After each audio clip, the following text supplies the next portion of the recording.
महर्षि वाल्मीकि जी ने रामायण की रचना की है और इस वाल्मीकि रामायण के 58वें सूक्त का स्वाध्याय चल रहा है। पिछले दिनों बताया गया था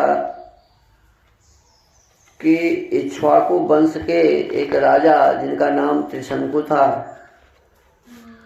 वो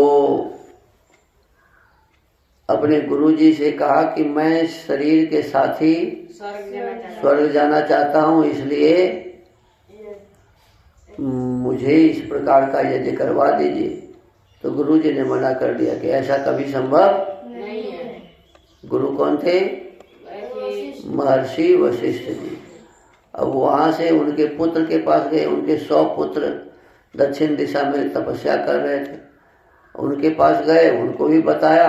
जैसे ही कहा कि मेरे आपके पिताजी ने यज्ञ कराना मना कर दिया है, तो आप लोग हमारी यज्ञ करा दी। तो वो बहुत डांटे और डांटने के बाद वो कहा कि मैं तुमको यज्ञ नहीं करा सकता। जब पिताजी ही मना कर दिए तो मैं कैसे करा सकता। जब वो डांटे तो कहा कि अब तो मैं विश्वामित्र के पास जाता हूँ। जैसे ही कहा कि विश्वामित्र के पास जाता हूँ, तो बेटा को तो मालूम ही रहा होगा ना कि ये मेरे पिता के दुश्मन हैं विश्वामित्र। तो वो ये त्रिशंकु को शाप दे दी कि तुम चांडाल हो जाओ। क्या कहा? हाँ, श्री राम अपने राजा को चांडाल के रूप में देखकर उनके जितने मंत्री और पुरवासी जो उनके साथ आए थे उन्हें छोड़कर भाग गए।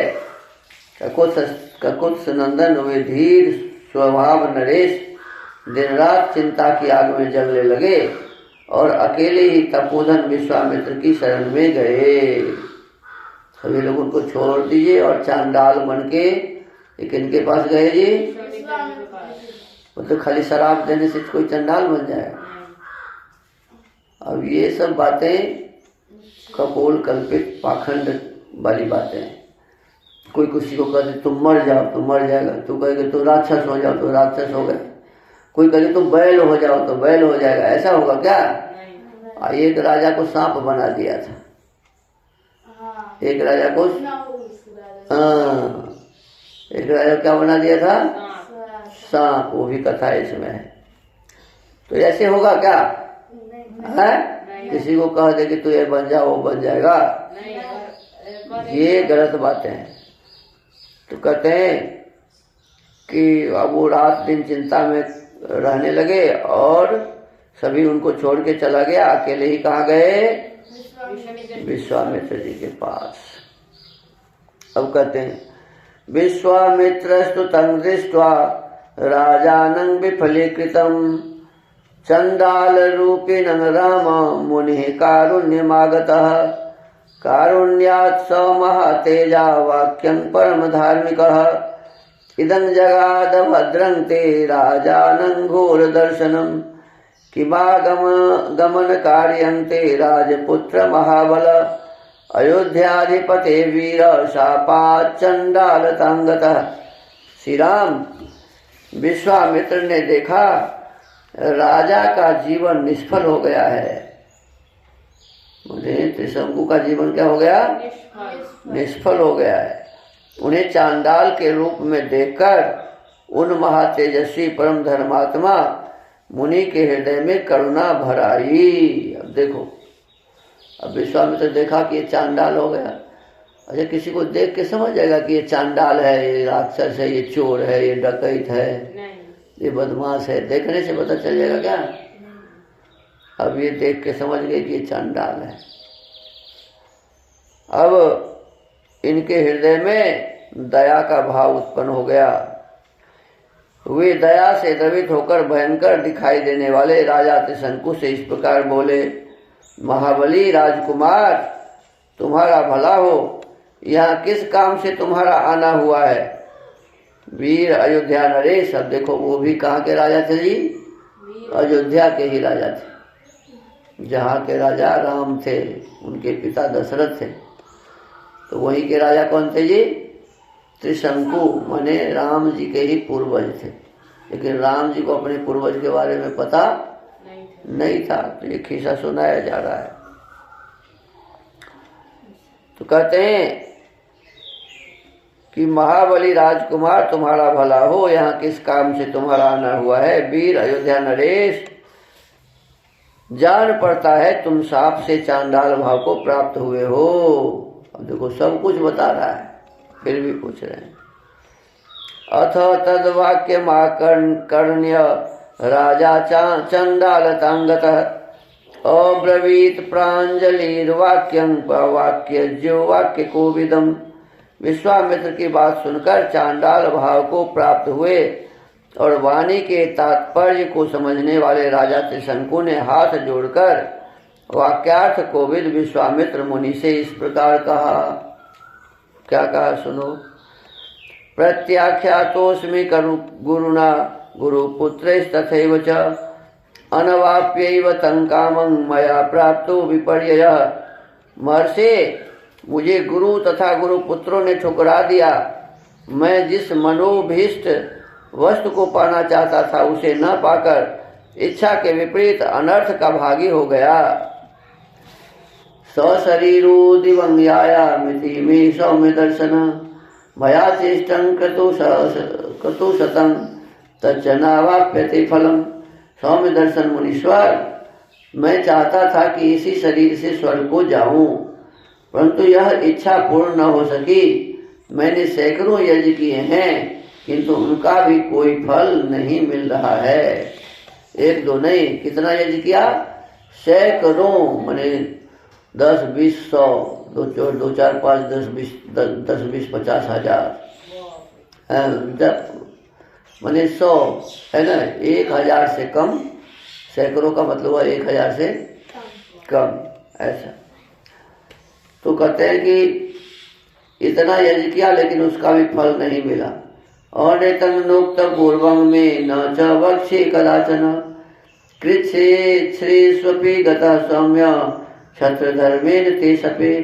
सौम्य, मैं क्षत्रिय धर्म की शपथ खाकर आपसे कहता हूँ कि बड़े से बड़े संकट में पड़ने पर भी न तो पहले कभी मैंने मिथ्या भाषण किया है और न भविष्य में ही कभी करूंगा। अब देखो क्या कर रहे हैं कि मैंने आज तक कभी झूठ, इतना बड़ा सत्यवादी कहीं चंडाल बनेगा? बताओ, है? यज्ञैर्बहुविधैरिष्टं प्रजा धर्मेण पालिता गुरुवश्च महात्मानः शीलवृत्तेन तोषिताः। धर्मे प्रयतमानस्य यज्ञं चाहर्तुमिच्छतः परितोषं न गच्छन्ति गुरवो पुनि पुंगव। दैवमेव परं मन्ये पौरुषं तु निरर्थकम्। मैंने नाना प्रकार के यज्ञों का अनुष्ठान किया, प्रजाजनों की धर्मपूर्वक रक्षा की और शील एवं सदाचार के द्वारा महात्माओं तथा गुरुजनों को संतुष्ट रखने का प्रयास किया। इस समय भी मैं यज्ञ करना चाहता था, अतः मेरा यह प्रयत्न धर्म के लिए ही था। मुनि प्रवर, तो भी मेरे गुरुजन मुझ पर संतुष्ट न हो सके, यह देखकर मैं दैव को ही बड़ा मानता हूँ। पुरुषार्थ तो निरर्थक जान पड़ता है। अब देखो क्या कहते हैं कि मैंने जो पुरुषार्थ किया ये तो बेकार हो गया। लोग कहते हैं कि पुरुषार्थ के बल पर अपने भाग्य को लोग बदल देते हैं। और इस त्रिशंकु जी को क्या हो गया? सत्य बोलते थे, सब दिन धर्म का अनुष्ठान करते थे, गरीबों की सेवा करते थे, सब प्रकार के अच्छे गुण उनके भीतर में थे, और फिर भी उनको कह दिया तुम चांडाल हो जा, तो क्या हो गया? तो कहते हैं कि इसका मतलब है कि भगवान जिसको चाहते हैं उसको अच्छा बना देते हैं और जिसको चाहते हैं उसको बुरा बना देते हैं। कर्म का कोई फल नहीं है, ऐसा कह रहे हैं त्रिशंकु जी। क्योंकि कर्म का यदि फल होता तो मैं तो अपने जीवन में केवल अच्छा ही काम किया। तो लगता है कि ये जो भगवान पर निर्भर होते हैं ना, दैव इच्छा परम बल, आप इच्छा करो नास्ति दैव इच्छा परम विलम। तो परमात्मा की इच्छा से सब कुछ होता है, अपना कोई काम कर्म काम नहीं देता, ऐसा कर रहे हैं, लेकिन ये गलत बातें। मनुष्य अपने कर्म के आधार पर अपने आप को बदल के निम्न से उच्च बन सकता है।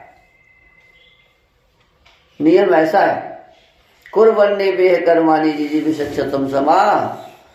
कहते कर्म करते हुए 100 वर्ष तक जीवित रहो। यदि मान लो दैव इच्छा होगा तो फिर कर्म क्यों करेगा? तो वेद में ये आदेश क्यों होगा कि भाई कर्म करते हुए 100 वर्ष तक रहो? तो कर्म का कोई सिद्धांत ही नहीं चलेगा।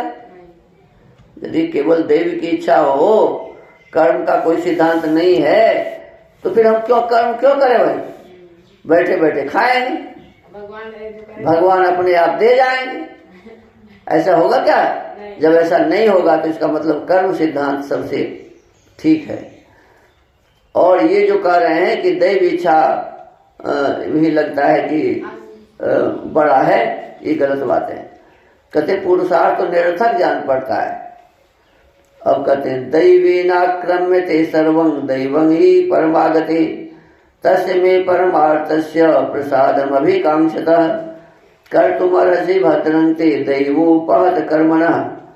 दैव सब पर आक्रमण करता है, दैव ही सबकी परम गति है। मुने, मैं अत्यंत आर्त होकर आपकी कृपा चाहता हूँ।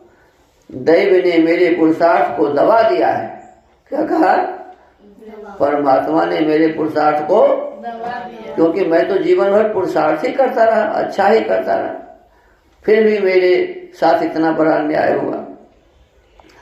आपका भला हो, आप मुझ पर अवश्य कृपा करें, ये उनसे प्रार्थना करते हैं।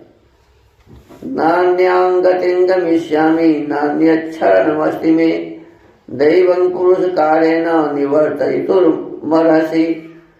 अब मैं आपके सिवा दूसरे किसी की शरण में नहीं जाऊंगा।